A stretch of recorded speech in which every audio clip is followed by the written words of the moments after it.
Hi friends, welcome to my channel. నేను మీ శ్రీదేవి. ఈరోజు మనం చూడబోయే రెసిపీ నువ్వుల లడ్డు. లాస్ట్ టైం సింపుల్గా మిక్సీలో చేసుకునే నువ్వుల లడ్డు చూసాం కదా. ఈసారి పాకం పట్టి చేసుకునే నువ్వుల లడ్డుని చూద్దాం.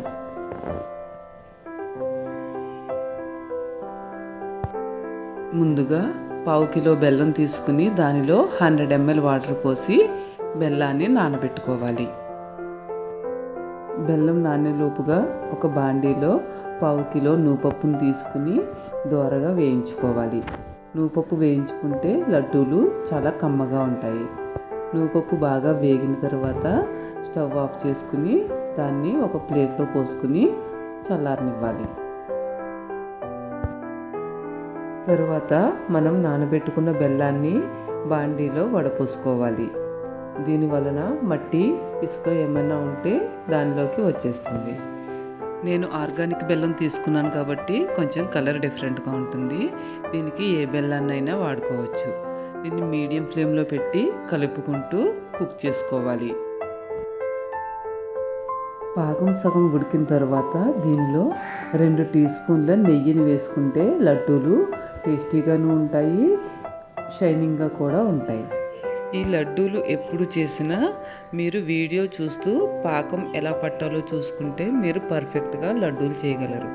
లేదంటే ఒకసారి చూసాం కదా అలా చేసేద్దాం అనుకుంటే మాత్రం మీకు లడ్డూలు అనేవి పర్ఫెక్ట్గా రావు. చూసారు కదా, ఇలా ఒక 10 నుంచి 15 నిమిషాల పాటు కుక్ చేసుకున్న తర్వాత మనకి పాకం వస్తుంది.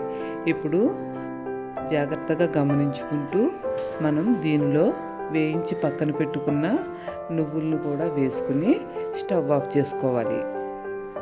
లేదంటే పాకం ముదిరిపోయి లడ్డూలు కాకుండా పొడి పొడిగా అయిపోతుంది. దీన్ని మాత్రం కొంచెం వీడియో చూస్తూ జాగ్రత్తగా వేసుకోవాలి. ఇలా 4-5 నిమిషాల పాటు కలుపుకుంటూ ఉంటే మనకి ఈ పాకం మొత్తం నువ్వులకు పట్టి లడ్డూలు బాగా వస్తాయి. వీటిని కొంచెం వేడిగా ఉన్నప్పుడే లడ్డూల్లా చేసుకోవాలి. లడ్డూలు చేసుకునేటప్పుడు చేతికి కొద్దిగా నెయ్యి రాసుకుని మనకి కావలసిన సైజులో లడ్డూల్లా చేసుకోవాలి.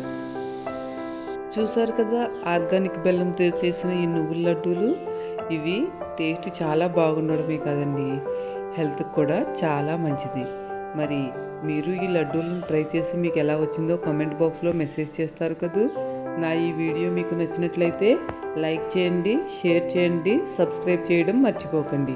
పక్కనున్న బెల్ ఐకాన్ క్లిక్ చేస్తే నా నోటిఫికేషన్స్ అన్నీ మీకు ముందుగానే వస్తాయి.